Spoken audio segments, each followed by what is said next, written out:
여보, 제발 눈 좀 떠봐요. 한여름의 장마비가 유리창을 때리고 있었다. 병실 안은 차가운 기계음과 희미한 소독약 냄새로 가득했다. 침대 위에는 남자, 박도윤이 의식 없이 누워 있었다. 그의 곁에서 간호복을 입은 여자가 손끝을 꼭 잡고 있었다. 그녀는 간호사 한서연, 그러나 아무도 모르게 그 남자의 전 부인이었다. 서연은 수차례 눈을 비비며 모니터를 바라봤다. 삐하는 심전도 소리가 일정한 리듬을 그릴 때마다 그녀의 심장도 같이 뛰었다. 그녀는 속으로 중얼거렸다. 살아만 있어줘요. 제발 이번엔 다르게 해볼게요. 비가 유리창을 따라 흘러내리고 병실 조명이 희미하게 깜빡였다. 그때였다. 도윤의 손가락이 아주 미세하게 움직였다. 서연은 숨을 삼켰다. 그녀의 눈동자가 크게 흔들리며 손을 붙잡았다. 도윤 씨 들려요? 나예요. 서연이에요. 하지만 남자의 눈꺼풀은 천천히 떨리며 열렸을 뿐 그 시선엔 낯섦과 혼란만이 남아 있었다. 여긴 어디죠? 목소리는 갈라졌고 오랜 잠에서 깨어난 사람의 허공 같은 기운이 흘렀다. 서연은 눈물을 닦으며 미소를 지었다. 여긴 병원이에요. 교통사고로 크게 다치셨어요. 그녀의 말투는 차분했지만 그 안엔 죄책감과 두려움이 섞인 이상한 떨림이 있었다. 그녀는 급히 나가 의사에게 보고했고 의사는 의식이 돌아왔지만 단기 기억 손상 가능성이 있습니다. 라고 말했다. 서연은 그 말에 고개를 끄덕였지만 입술은 하얗게 바짝 말라 있었다. 그날 밤 서연은 다시 병실을 찾았다. 도윤은 침대에 누워 천장을 바라보고 있었다. 그의 눈동자는 불안하게 흔들리고 있었다. 저기요, 혹시나 가족이 있나요? 그의 물음에 서연은 잠시 숨을 멈췄다. 가족이요, 곧 오실 거예요. 그녀는 짧게 대답하고 고개를 숙였다. 도윤은 미간을 찌푸리며 속삭였다. 이상하네요. 당신 목소리 어디서 들어본 것 같아요. 그녀는 순간 굳어버렸고 손에 들고 있던 컵을 떨어뜨릴 뻔했다. 그럴 리 없어요. 저는 그냥 간호사예요. 그녀는 조용히 병실 문을 닫고 복도로 나왔다. 그의 눈빛이 계속 머릿속에 맴돌았다. 그 눈은 분명 자신이 마지막으로 봤던 그날 밤의 눈빛과 똑같았다. 차 안에서, 빗속에서 자신을 바라보던 그 눈. 그녀는 벽에 기대어 눈을 감았다. 그날로 돌아갈 수 있다면 다시는 그 일을 하지 않았을 텐데. 창밖으로 번개가 치고 그 순간 병실 안의 조명이 한순간 꺼졌다 켜졌다. 침대 위 도윤은 고개를 돌려 창문을 바라봤다. 유리창 너머로 흰 간호복 차림의 여자가 빗속에 서 있었다. 그녀는 분명 병실 안에 있었는데 그 순간 그는 알 수 없는 불안에 사로잡혔다. 그의 가슴 속에 이름 모를 공포와 어딘가 모르게 익숙한 그 얼굴에 잔상이 스쳤다. 그는 속으로 중얼거렸다. 대체 저 여자는 누구지? 병실 문이 열리자 희미한 햇빛이 들어왔다. 박도윤은 여전히 천장을 바라본 채 앉아 있었다. 붕대로 감싼 팔과 허벅지에는 아직 3살이 덧나지 않았다. 그의 눈동자는 어딘가 허공을 더듬고 있었다. 지금이 몇 시죠? 침대 옆에 간호사 한서연이 시계를 보며 조용히 대답했다. 오전 9시 반이에요. 식사하실래요? 식사는 됐어요. 대신 혹시 내 가족 연락은 왔나요? 그녀는 잠시 멈칫하더니 고개를 저었다.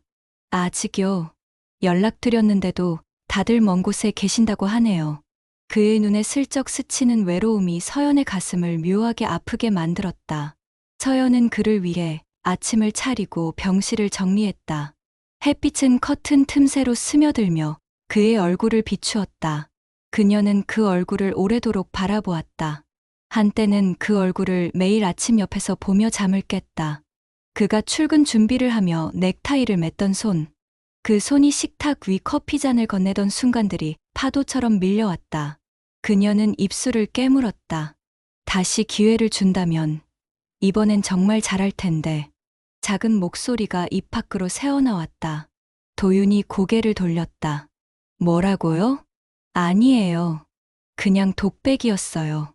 그녀는 미소를 지으며 시선을 돌렸지만 눈가에는 오래된 후회가 번지고 있었다. 잠시 후 병원 복도에서 의사가 서류를 내밀었다. 기억 회복은 개인차가 큽니다. 급격한 자극은 피하세요. 서연은 고개를 끄덕이며 서류를 받았다. 하지만 마음속에선 다른 두려움이 피어오르고 있었다. 그가 모든 걸 기억해버린다면 그날 밤의 진실도 함께 드러날 것이다. 그날 오후 서연은 병실 청소를 하다가 작은 상자를 발견했다. 그 안에는 시계, 차키, 그리고 낡은 사진 한 장이 있었다. 사진 속엔 도윤과 한 여자가 서 있었다. 도윤은 활짝 웃고 있었고 여자는 그의 어깨에 손을 얹고 있었다. 그녀는 사진을 보는 순간 몸이 굳었다. 그 여자가 바로 자신이었다. 웨딩드레스 차림의 자신이 행복한 표정으로 남편 옆에 서 있었다. 그녀는 사진을 서류 봉투 속에 재빨리 넣었다. 잠시 뒤 도윤이 물었다. 그 상자 안에 뭐가 있나요? 그녀는 차분히 대답했다. 개인 소지품이에요. 잃어버리면 안 되니까 제가 보관할게요.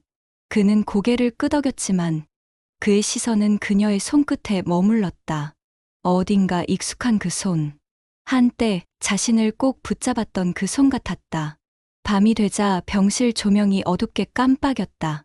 서연은 창문 앞에 앉아 있었다. 그녀의 머리카락에 빗물이 닿은 듯 반짝였고 창문에 비친 자신의 얼굴은 낯선 사람처럼 보였다. 당신이 모를 때가 더 편하겠지. 그래야 나도 죄를 잊을 수 있으니까. 그녀의 속삭임은 너무 작아서 바람에도 섞여 사라졌다. 박도윤은 불편한 자세로 몸을 돌렸다. 간호사님. 그녀가 고개를 들었다. 왜요? 이상하네요. 오늘 아침부터 계속 같은 꿈을 꿔요. 어떤 꿈이요? 내가 누군가와 결혼식을 올리는데 그 여자의 얼굴이 자꾸 안 보여요. 서연은 숨을 고르며 조용히 말했다. 꿈은 그냥 꿈이에요. 너무 신경 쓰지 마세요. 그러나 그녀의 손끝은 식은땀으로 젖어 있었다. 도윤은 눈을 감았다. 어딘가에서 웨딩벨이 울리는 소리가 들리는 듯했다. 그 벨소리가 점점 커지며 그의 머릿속을 울렸다. 그는 이불을 움켜쥐었다. 그녀는 누구였을까? 이 사진 왜 제 책상 위에 있는 거죠? 낯선 목소리가 들렸다. 박도윤은 천천히 고개를 돌렸다. 복도 끝 간호사실, 문틈 사이로 흰 조명이 새어나왔다. 그 안에는 한서연이 서 있었다. 그녀는 서류 더미를 정리하다가 도윤의 사진이 꽂힌 명찰을 들고 있었다. 그의 시선이 사진으로 향하자 서연은 황급히 명찰을 뒤집었다. 환자분, 병실 밖으로 나오시면 안 돼요. 죄송합니다. 그냥 답답해서 산책하려고요. 그녀는 억지로 미소를 지으며 고개를 끄덕였다. 도윤은 조심스레 간호사실 안쪽을 둘러봤다.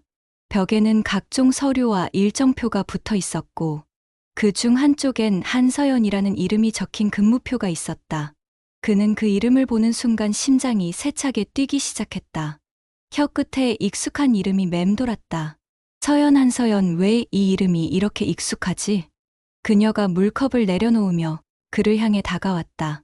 다리 다치신 분이 이러시면 안 돼요. 얼른 돌아가세요. 그 이름, 한서연 어디서 들은 적이 있어요. 그녀의 표정이 굳었다. 그냥 제 이름이에요. 환자분, 너무 신경 쓰지 마세요. 그녀는 부드럽게 웃었지만 그 미소는 억지로 짜낸 듯 어색했다. 도윤은 복도로 나와 천천히 걸었다. 눈앞이 어지러질했지만 머릿속 어딘가에서 오래된 기억의 파편이 일렁였다. 짧은 웃음소리, 향긋한 커피 냄새, 그리고 자신을 부르던 따뜻한 목소리. 도윤 씨, 오늘도 힘내요. 그는 발걸음을 멈췄다. 그 목소리가 바로 지금 병실에서 듣던 서연의 목소리였다. 그는 주머니 속을 뒤적이며 손가락 끝에 걸린 낡은 반지 하나를 꺼냈다. 부러진 금태 속에 흐릿한 각인 하나가 새겨져 있었다. Y, S, and D, Y. 그는 손끝으로 그 글자를 문질렀다. 이건 대체 누구의 이름이지? 그날 저녁 병실 문이 열리며 의사가 들어왔다. 기억의 일부가 돌아올 수도 있습니다. 하지만 충격이 클 수 있어요. 도윤은 고개를 끄덕였다. 그럼 차라리 다 기억나게 해주세요. 모르는 게 더 괴롭네요. 그의 목소리엔 진심이 섞여 있었다. 서연은 그 말을 복도에서 듣고 있었다. 손에 들고 있던 차트를 꽉 쥔 채 숨을 죽였다. 기억나면 끝이야. 그녀는 스스로에게 되뇌었다. 하지만 그 말을 곱씹을수록 눈가가 뜨거워졌다. 그녀의 뺨을 따라 한 방울의 눈물이 흘러내렸다. 그날 밤, 서연은 간호사실 책상 서랍을 열었다. 거기에는 오래된 결혼사진 한 장이 있었다. 그녀는 떨리는 손으로 그 사진을 꺼냈다. 사진 속엔 자신과 도윤이 웃고 있었다. 하얀 드레스, 검은 턱시도, 그리고 서로를 바라보는 따뜻한 눈빛. 그녀는 조용히 사진 위를 쓰다듬었다. 도윤 씨, 우린 왜 이렇게 됐을까? 문득 병실에서 인기척이 들렸다. 그녀는 황급히 사진을 서랍에 넣고 문을 닫았다. 복도로 나가보니 도윤이 침대에서 앉아 있었다. 그의 손에는 방금 자신이 넣어둔 사진이 들려 있었다. 이건 제 사진 맞죠? 그녀의 심장이 멎는 듯했다. 그건 버려진 서류 중 하나예요. 환자분, 착각하신 거예요. 그녀는 억지로 웃으며 사진을 빼앗았다. 그러나 그의 시선은 이미 단단히 고정되어 있었다. 그는 사진 속 인물의 얼굴을 다시 바라봤다. 그 여자의 눈동자, 미소, 옷차림까지 전부 지금 눈앞의 간호사와 똑같았다. 이 여자, 혹시 당신이에요? 그녀는 대답하지 못했다. 조용히 숨을 들이마시며 고개를 숙였다. 그리고 그 순간, 그녀의 손끝이 아주 미세하게 떨렸다. 이곳, 분명 어딘가 본 적 있어요. 박도윤은 결혼사진을 들고 천천히 눈을 좁혔다. 사진 속 배경은 오래된 한강변의 카페 앞, 벽에는 희미한 푸른 글씨로 카페 렌토라고 적혀 있었다. 그는 사진을 가만히 내려다보다가 손끝으로 이름을 더듬었다. 익숙한 단어였다. 언젠가 그곳에서 누군가와 웃으며 마주 앉았던 기억이 어렴풋이 떠올랐다. 하지만 기억은 여전히 희미했고 그 희미함이 그를 더 초조하게 만들었다. 그날 오후 병실 문을 살짝 열고 들어온 간호사 한서연은 그의 손에 사진이 들려있는 것을 보고 걸음을 멈췄다. 그녀는 짧게 숨을 들이마시며 물었다. 그 사진 아직도 가지고 계세요? 그는 고개를 끄덕였다. 이 배경을 본 적이 있어요. 여기가 어딘지 아세요? 그녀는 미소를 지었지만 그 미소는 눈빛과 따로 놀았다. 글쎄요, 오래된 카페 같네요. 요즘은 문 닫은 곳 많잖아요. 그녀의 목소리는 부드러웠으나 손끝은 테이블 위 시트를 꽉 쥐고 있었다. 도윤은 그녀의 눈을 바라봤다. 간호사님, 저 이상한 생각이 들어요. 어떤 생각이요? 내가 당신을 어디선가 정말 봤던 것 같아요. 그냥 스쳐 지나간 인연이 아니라 더 가까웠던 사람으로요. 그녀는 고개를 숙였다. 사람은 다들 닮았어요. 그럴 수도 있죠. 하지만 그 말이 끝나기도 전에 그녀의 목소리가 흔들렸다. 도윤은 그 떨림 속에서 뭔가를 감지했다. 비가 내리기 시작했다. 창문 밖으로 천둥 소리가 울리고 병실 안 공기는 점점 눅눅해졌다. 서연은 커튼을 닫으며 조용히 말했다. 오늘은 좀 쉬세요. 내일이면 더 좋아질 거예요. 그녀는 그 말을 남기고 병실을 나갔다. 도윤은 눈을 감았지만 머릿속은 온통 카페 렌토라는 단어로 가득했다. 그는 그날 밤 혼자서 병실을 나섰다. 복도를 걸어 엘리베이터를 탔고 1층 안내데스크 옆 벽면 게시판을 훑었다. 거기엔 근처 상점들의 명함과 광고 전단들이 붙어 있었다. 그 중 하나가 그의 시선을 붙잡았다. 카페 렌토 리모델링 오픈 예정. 명함에는 주소가 적혀 있었다. 서울 강북구 동행로 19점. 그는 떨리는 손으로 그 주소를 종이에 적었다. 그 순간 뒤에서 발소리가 들렸다. 박도윤 씨, 이 시간에 어디 가세요? 한서연이었다. 그녀는 흰 가운을 입은 채 어둠 속에 서 있었다. 그의 손에 쥐어진 메모를 보는 순간 얼굴이 굳었다. 밖에 나가시면 안 돼요. 의사 허락 없이는 위험하다고 했잖아요. 그냥 잠깐 다녀올게요. 중요한 걸 확인해야 해서요. 확인이라뇨? 이 사진에 있는 곳이에요. 그녀의 손이 그의 손목을 붙잡았다. 안 돼요, 거긴. 그녀는 말을 멈췄다. 거긴 뭐죠? 아무것도 아니에요. 그냥 위험할 수 있다는 뜻이에요. 두 사람은 서로의 시선을 피하지 못한 채 서 있었다. 창문을 때리는 빗소리와 심전도 기계의 삐소리가 섞였다. 그녀는 천천히 손을 놓았다. 제발, 그냥 잊어주세요. 기억이 다 돌아온다고 해서 좋은 건 아니에요. 그녀의 목소리는 간절했지만 도윤의 눈빛은 단단해졌다. 그럼에도 불구하고 난 알아야겠어요. 내가 누군지. 그녀는 한 걸음 뒤로 물러섰다. 그가 방을 나서자 그녀의 무릎이 흔들렸다. 그녀는 주저앉은 채 손으로 얼굴을 감쌌다. 눈가에서 흐르는 눈물이 손등을 적셨다. 제발, 가지 말아요. 당신이 기억하면 난 끝나. 그녀의 입술에서 흘러나온 그 말은 비에 젖은 병원 복도 위로 천천히 흩어졌다. 병원 밖으로 나선 도윤은 우산도 없이 빗속을 걸었다. 어디서 본 듯한 거리가 눈앞에 펼쳐지고 머릿속 어딘가에서 짧은 장면 하나가 번쩍 떠올랐다. 차 안, 비 내리는 유리창, 그리고 옆자리에서 울던 여자. 그 여자의 얼굴이 흐릿하게 겹쳤다. 한서연이었다.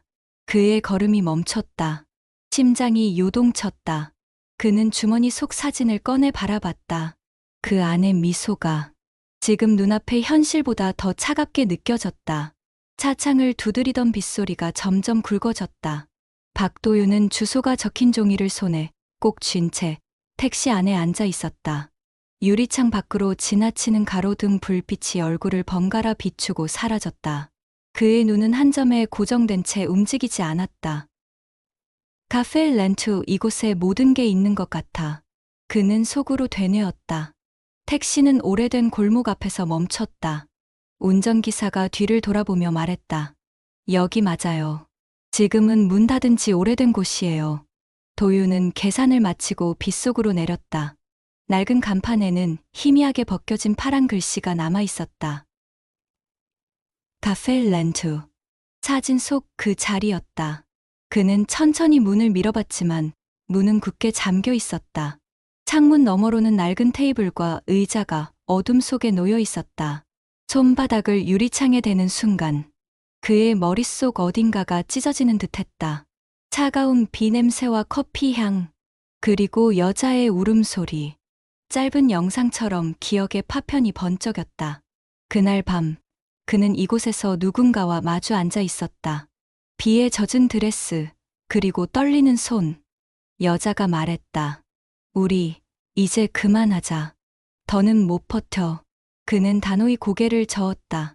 내가 잘못했어. 다 정리할게.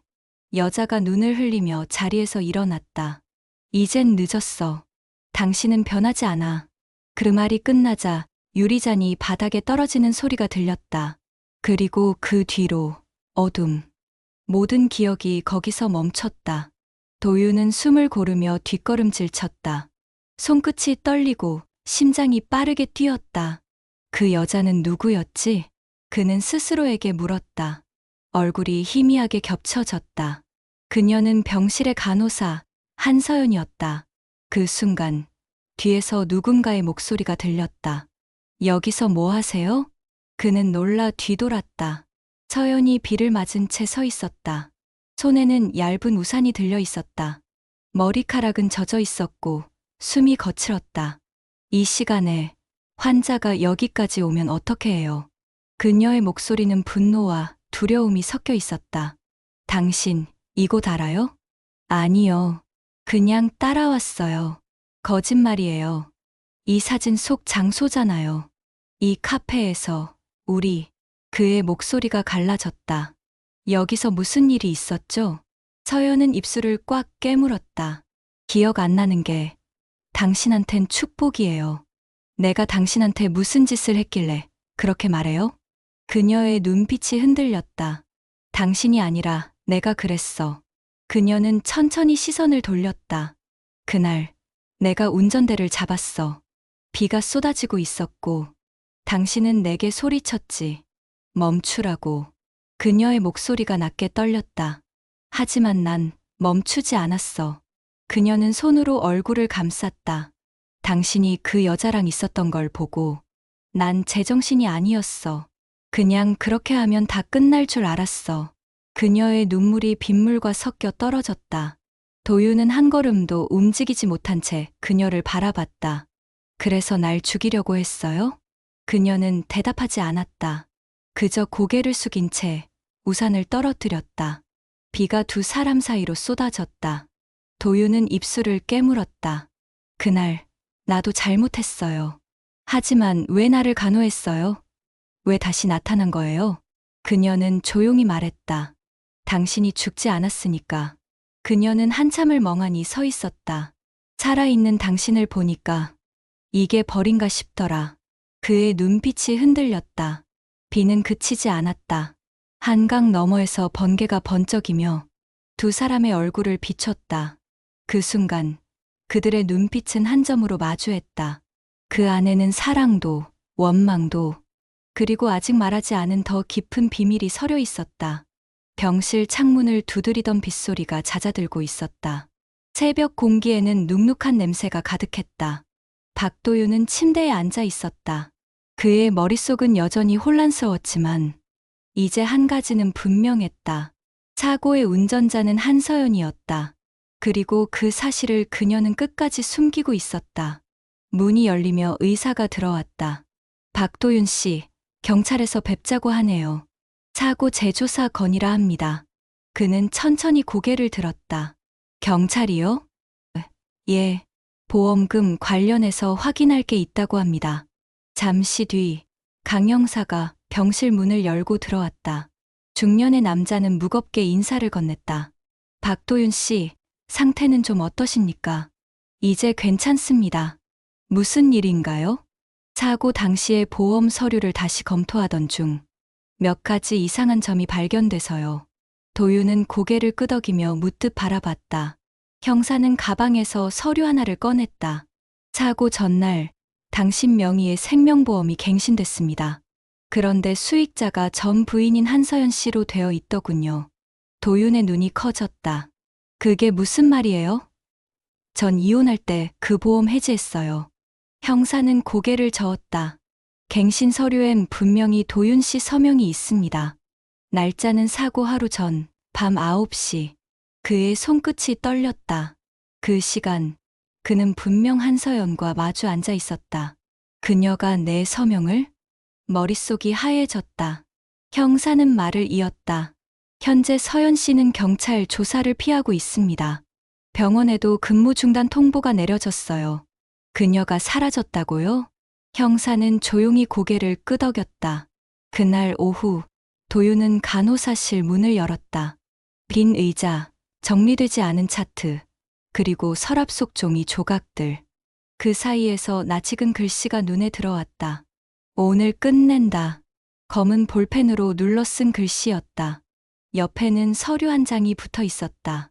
생명보험 계약 변경서 수익자 한서연. 그는 숨을 거칠게 몰아쉬었다. 이게 뭐야? 왜 이런 게 여기에? 그 순간 문 밖에서 누군가의 발소리가 들렸다. 그는 재빨리 서류를 품에 넣었다. 문틈 사이로 나타난 사람은 간호사장이었다. 박도윤 씨, 서연 씨 찾으세요? 오늘 아침 사직서 내고 나갔어요. 혹시 어디로 갔는지? 모르겠어요. 급히 짐 챙겨서 나갔어요. 얼굴빛이 하얗더라고요. 병원을 나선 도윤은 휴대전화를 켜들었다. 화면 속엔 자신과 서연의 마지막 사진이 남아 있었다. 그가 묻었다고 믿었던 과거가 이제는 거대한 그림자처럼 현실을 뒤덮고 있었다. 그는 중얼거렸다. 날 간호한 이유가 죄책감이 아니라면 대체 뭐였지? 그때 휴대전화에 알림이 떴다. 보험사 고객센터 지급 심사 완료. 그는 화면을 눌렀다. 수익자 한서연. 지급 예정 금액 3억 원. 심장이 멎는 듯했다. 3억. 그녀가 나를 죽이려 했던 이유가 이거였어. 그의 손끝이 떨렸다. 그는 몸을 돌려 병원 복도를 걸었다. 눈앞이 흐릿하게 흔들렸고 심전도 소리 대신 귀에는 피가 솟구치는 소리만 들렸다. 엘리베이터 문이 닫히려는 순간 안쪽에서 한 사람이 그를 바라봤다. 하얀 셔츠, 젖은 머리카락, 그리고 낯익은 눈빛. 한서연이었다. 그녀의 손에는 봉투 하나가 들려 있었다. 두 사람의 시선이 잠시 엇갈렸다. 그녀는 입술을 떨며 조용히 말했다. 도윤 씨, 이건 설명할 수 없어요. 그의 목소리는 낮고 차가웠다. 그래요. 대신, 이제 나도 당신을 이해했어요. 이해요? 사랑이 아니라 돈 때문이었죠. 그녀는 아무 말도 하지 못했다. 엘리베이터 문이 닫히며 두 사람 사이의 공기가 완전히 끊겼다. 그의 손에는 여전히 서류 한 장이 구겨져 있었다. 생명보험 수익자, 변경 서명 확인 완료. 잉크는 번져 있었고 서명란에는 분명 그의 이름이 적혀 있었다.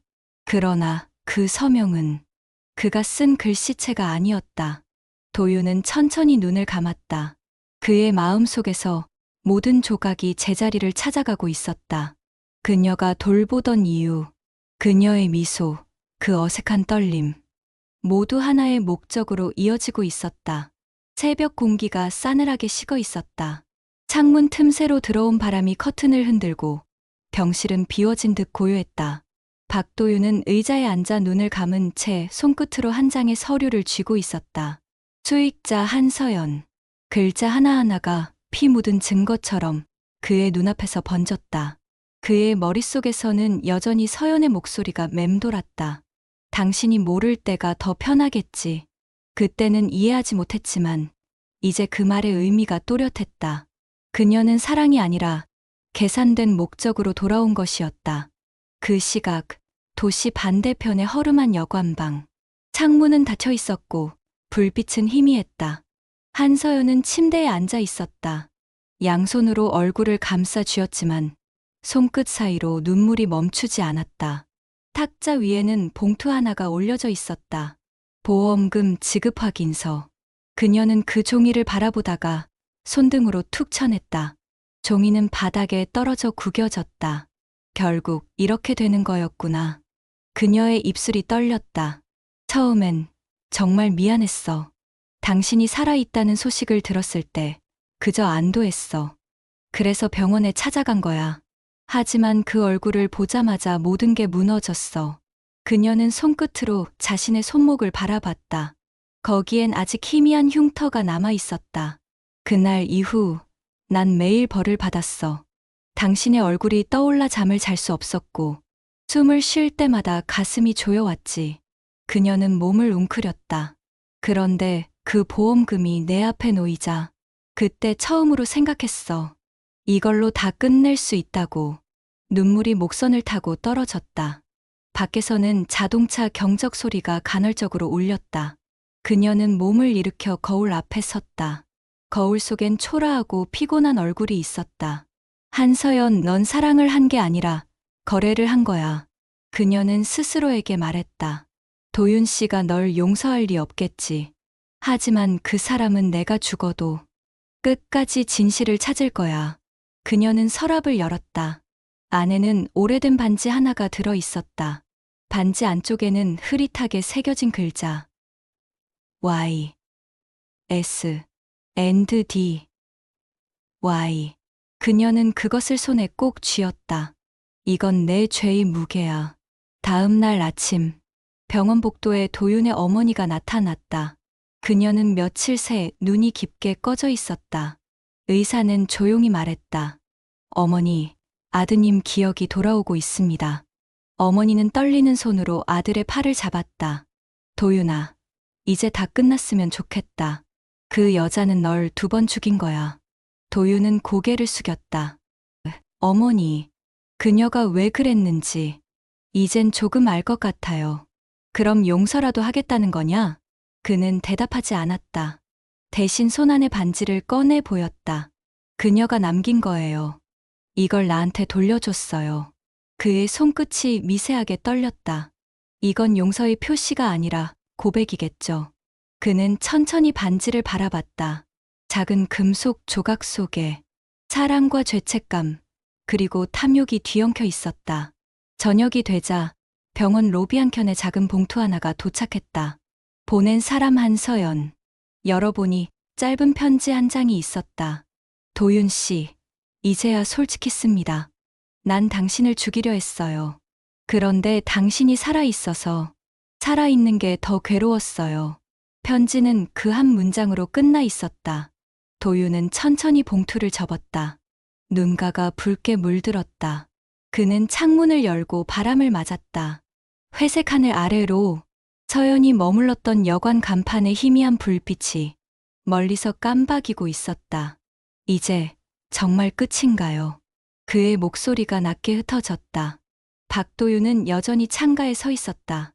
밤은 깊었고 병원 앞 도로엔 가로등 불빛만이 길게 번지고 있었다. 그는 손 안의 편지를 바라보다가 천천히 주머니에 넣었다.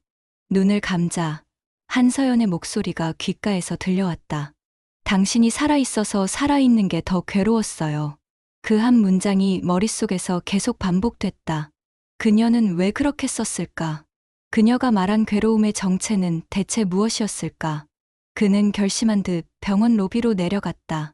퇴원 수속을 마치고 나오는 그의 손에는 보험사 서류와 경찰의 진술서 사본이 들려 있었다. 모든 조각을 스스로 맞춰야만 했다. 그는 휴대전화를 켜고 강 형사에게 전화를 걸었다. 형사님, 그녀의 계좌 추적 결과 나왔습니까? 나왔습니다. 하지만 예상 밖이에요. 그 보험금 입금되자마자 전액 이체됐습니다. 누구한테요? 수혜자 이름은 김태식. 사고 당시 당신과 서연 씨의 공동지인으로 기록돼 있더군요. 김태식? 그 이름을 듣는 순간 도윤의 가슴 한쪽이 싸늘하게 식었다. 그는 기억의 조각을 더듬었다. 서연이 한참 전 자신에게 했던 말. 내가 힘들 때 항상 곁에 있어준 사람. 당신은 몰라. 그때는 단순한 하소연이라 생각했었다. 하지만 이제야 그 말의 뜻이 달리 들렸다. 그는 경찰서를 나와 빗방울이 떨어지는 거리를 걸었다. 강북의 허름한 건물들 사이 김태식 법률사무소라는 작은 간판이 보였다. 문을 열자 묘한 정적이 흘렀다. 낡은 책상 위에 커피잔이 하나 놓여 있었고 벽에는 보험 손해평가 자문이라는 문구가 붙어 있었다. 그는 천천히 방안을 둘러봤다. 그때 안쪽 서류함에서 사진 몇 장이 떨어졌다. 그는 무심코 하나를 집어들었다. 사진 속엔 자신과 서연이 있었다. 그리고 그들 뒤에 한 남자가 웃고 있었다. 바로 김태식이었다. 그의 팔이 서연의 어깨에 닿아 있었다. 그래서 그랬던 거군요. 그의 목소리가 낮게 떨렸다. 그녀가 날 죽이려 한 게 돈 때문만은 아니었어. 그의 눈동자가 차갑게 식어갔다. 책상 위엔 또 다른 봉투가 놓여 있었다. 보험금 분배합의서. 서명란에는 두 사람의 이름이 적혀 있었다. 한서연, 김태식. 그리고 그 아래 붉은 도장이 찍혀 있었다. 도윤은 손끝으로 그 글씨를 짚었다. 당신 결국 그와 함께였던 거야. 그는 숨을 길게 내쉬었다. 머릿속이 하얘졌다. 한때 사랑이라 믿었던 그 관계가 실은 완벽히 계산된 음모였다. 그녀가 간호사로 위장해 다시 나타난 것도, 기억을 잃은 자신 곁에 머문 것도 모두 보험금 지급이 완료될 때까지 시간을 벌기 위한 연기였던 것이다. 그때 주머니 속 전화기가 진동했다. 발신자 한서연. 그는 잠시 머뭇거리다 통화 버튼을 눌렀다. 이제 알겠죠. 전화기 너머의 목소리는 잠긴 듯 낮았다. 김태식, 그 사람은 당신 때문에 죽었어요. 도윤의 눈이 커졌다. 뭐라고요? 그날 밤 나한테서 도망치려다가 그가 운전대를 잡았고 그 차에 당신이 탔던 거예요. 그녀의 숨소리가 짧게 끊어졌다. 나는 그냥 그 사람을 멈추려 했을 뿐이었어요. 근데 당신이 대신 다쳤어요. 전화 너머로 흐느낌이 들려왔다. 그래서 난 당신을 죽이려 한 게 아니라 내가 저지른 일을 감추려 한 거예요. 당신이 기억을 잃으면 아무도 진실을 모를 테니까. 그의 입술이 떨렸다. 손에 쥔 서류가 구겨졌다. 그럼 그 보험금은? 그건 김태식의 가족에게 준 거예요. 내가 빚진 대가였으니까. 그녀의 목소리가 점점 멀어졌다. 당신한테 거짓말한 건 맞아요. 하지만 단 한 번도 당신을 미워한 적은 없어요. 뚝, 통화가 끊겼다. 도윤은 휴대전화를 내려놓았다. 창문 밖으로 빗줄기가 다시 굵어졌다. 그는 가만히 앉아 있었다. 사랑, 죄, 거짓, 복수. 그 모든 것이 한 여자의 이름 아래 얽혀 있었다. 낮과 밤의 경계가 희미하게 섞인 오후였다. 회색빛 하늘 아래 비는 다시 내리고 있었다. 박도윤은 경찰서 앞 계단에 서 있었다. 전화가 끊긴 지 1시간. 그는 그 자리를 떠나지 못했다. 서연의 마지막 말이 귓가에서 맴돌았다. 당신을 미워한 적은 없어요.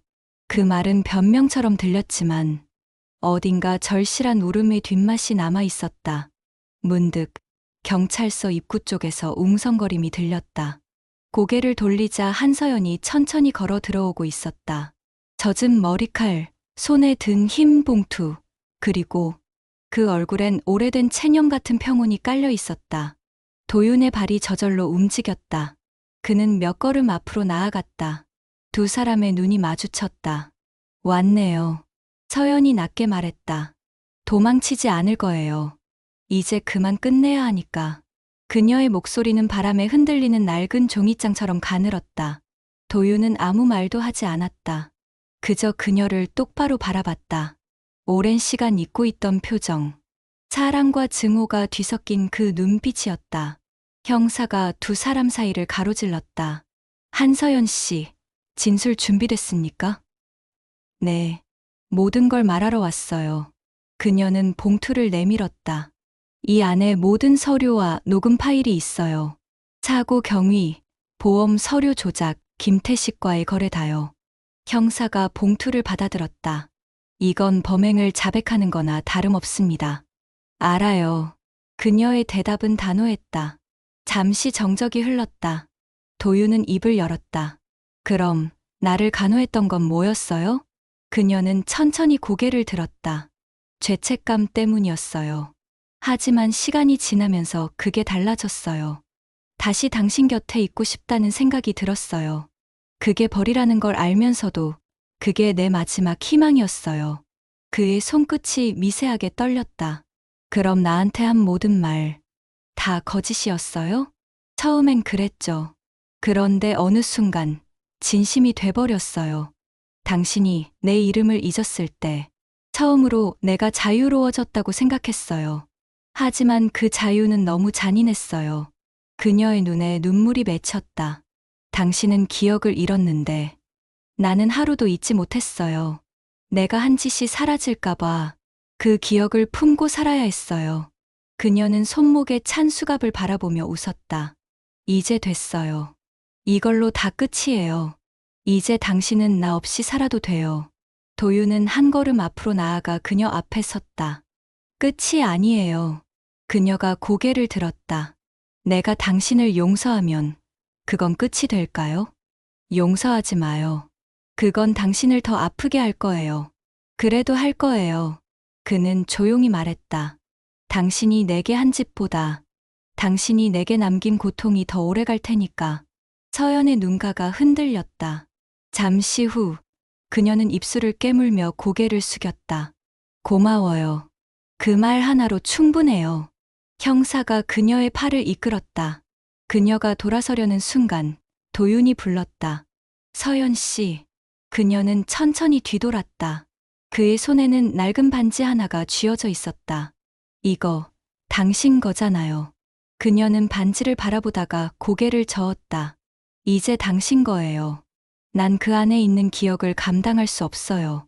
그녀는 천천히 걸어 나갔다. 도윤은 그대로 서 있었다. 문이 닫히고 창문 너머로 붉은 노을이 스며들었다. 비가 그치고 마지막 빛이 병원 복도 끝을 물들였다. 그는 혼잣말처럼 중얼거렸다.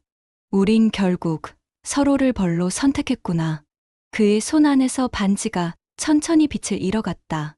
작은 금속 조각이 남긴 건 사랑의 증거가 아니라 지워지지 않는 죄의 흔적이었다. 한서연의 진술은 밤늦게까지 이어졌다. 조서 위에 찍힌 붉은 지문 자국이 마치 피처럼 번져 있었다. 그녀는 담담하게 모든 걸 인정했다. 서류 위조, 보험금 수익자 조작, 사고 은폐 전부 제 짓이에요. 형사가 고개를 들었다. 이유가 뭐였습니까? 그녀는 한참을 침묵했다. 그리고 낮게 말했다. 사랑이요. 형사의 손이 멈췄다. 사랑 때문에 이런 일을 저질렀다고요? 사랑은요, 사람을 구원할 수도 있지만 망가뜨리기도 하잖아요. 그녀는 마른 웃음을 지었다. 저는 후자였던 거예요. 형사는 펜을 내려놓고 자리에서 일어났다. 진술은 여기까지 듣겠습니다. 그녀는 손목의 수갑을 바라보며 나지막이 물었다. 그 사람 박도윤 씨, 아직 여기에 있나요? 형사는 대답하지 않았다. 그녀의 눈가가 조금 젖었다. 그 시각, 박도윤은 경찰서 옆 복도 벤치에 앉아 있었다. 창문 너머로 희미한 달빛이 들어와 그의 어깨를 비췄다. 손에는 그 반지와 편지, 그리고 접힌 보험 서류가 있었다. 모든 것이 끝났지만 아무것도 끝나지 않은 것처럼 느껴졌다. 사랑이요. 그녀의 대답이 귓가에서 떠나지 않았다. 잠시 뒤 문이 열리고 형사가 나왔다. 박 씨, 한서연 씨가 면담을 원합니다. 그는 잠시 눈을 감았다가 고개를 끄덕였다. 좋아요. 조사실 안. 서연은 의자에 앉아 있었다. 창백한 얼굴, 다 타버린 눈빛. 그녀는 그가 들어오자 작은 미소를 지었다. 와줬네요. 마지막으로 볼 수 있는 시간이라면서요. 그는 자리에 앉았다. 무슨 말을 해도 변명으로 들리겠죠. 이미 다 들었어요. 당신의 진술, 다 읽었어요. 그녀는 고개를 숙였다. 그럼 더 이상 할 말 없겠네요. 조용한 침묵이 흘렀다. 형광등이 낮게 웅웅거리고 그 사이로 그녀의 목소리가 다시 들려왔다. 도윤 씨, 혹시 다시 시작할 수 있다면 그때도 날 사랑했을까요? 그는 고개를 들었다. 그녀의 눈동자가 떨리고 있었다. 그때의 난 당신이 아닌 다른 사람을 원했어요. 하지만 지금은 당신이 아닌 누구도 떠올릴 수 없어요. 그녀는 입술을 깨물며 웃었다. 그럼 그걸로 됐어요. 그녀는 손을 내밀었다. 반지 아직 가지고 있죠? 그는 조용히 고개를 끄덕였다. 그녀는 그를 바라봤다. 그 반지 묻어주세요. 우리 기억도 함께. 잠시 후 교도관이 문을 열었다. 그녀는 천천히 일어났다. 그녀의 발소리가 조사실 바닥에 또각또각 울렸다. 그녀가 문턱을 넘을 때 도윤이 낮게 불렀다. 서연 씨. 그녀는 잠시 멈췄다. 당신이 내 인생을 망쳤어요. 그런데도 이상하게 난 아직 당신이 불쌍해요. 그녀의 눈동자가 흔들렸다. 그게 사랑이에요. 도윤 씨. 당신은 끝까지 그렇게 살겠죠. 그녀는 웃었다. 눈물에 젖은 미소였다. 문이 닫히며 철문이 무겁게 잠겼다.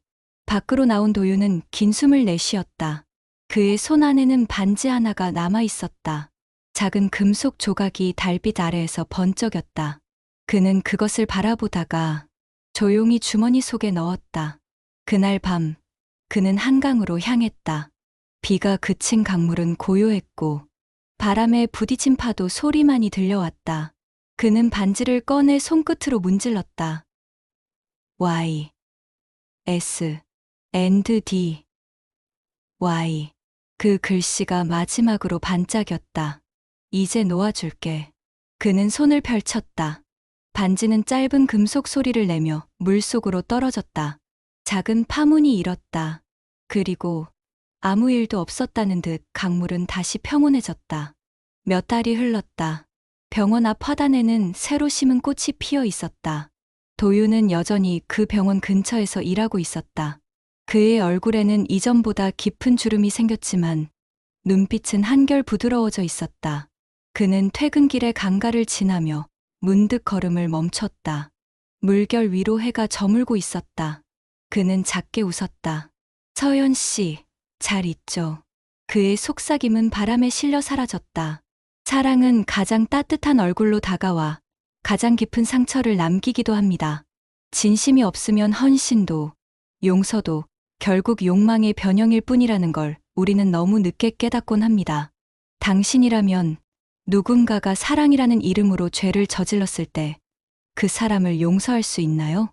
아니면 그 기억조차 지워버리고 싶나요? 모든 사랑은 완전하지 않습니다. 잘못된 사랑조차 그 안에는 진심이 있었음을, 그 진심 때문에 아파했던 나 자신을 꼭 안아주세요.